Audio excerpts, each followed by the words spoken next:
Ko'chada yurganingizda sizga hamma qarashi uchun kino yulduzi bo'lishi shart emas. 4 ta bola bilan chiqsangiz shuni o'zi yetadi. Odamlar mashhur insonlarni ko'rsa tez telefonni olib video oladi. Mani ko'rsa telefonni olib skor chaqiraymi, militsiya chaqiraymi degandek qarab turishadi. Mashhur insonlar maxsus mashinalarda yursa, men maxsus avtobuslarda yuraman. 4 ta bola bilan chiqqanimda odamlar shunaqa joy qidira boshlaydiki, ba'zilarini oynadan tushib qolgisi keladi. Anu mashinangiz zo'r ekan, nima ish qilasiz, opa deydigan blogerlar meni ko'rsa, opa jinnixona nomeri bormi deb so'rashadi. Ayol toshni bilsa kerak deb o'ylashadi shekilli. Ko'chaga chiqayotgan bolaga kiyimini kir qilma degan gapni umuman foydasi yo'qligini birinchi bolamdayoq bilganman. O'zi bolalar injiqligini o'zbek ayollaridan boshqasi ko'tara olmaydi. Bilasizlarmi, anu opog'ayam gnomlardan qutulish uchun o'zini uxlaganga sovuradi-ku, lekin bu stil bizda ishlamaydi. Ko'p bolali bo'lishning ham ko'p yaxshi taraflari bor.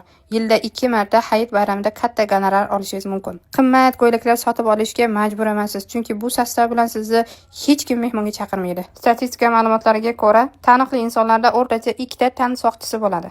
Meni yonimda 4 ta xavf guruhi bo'ladi. Birinchisi yig'loqi, ikkinchisi yugurib qochadigan, uchinchisi hamma narsani sotib olishni xohlaydigan, to'rtinchisi signalizatsiya. Men bolalar bilan ko'chada yurganimda faqatgina shu marojna sotuvchisi chin dildan xursand bo'ladi.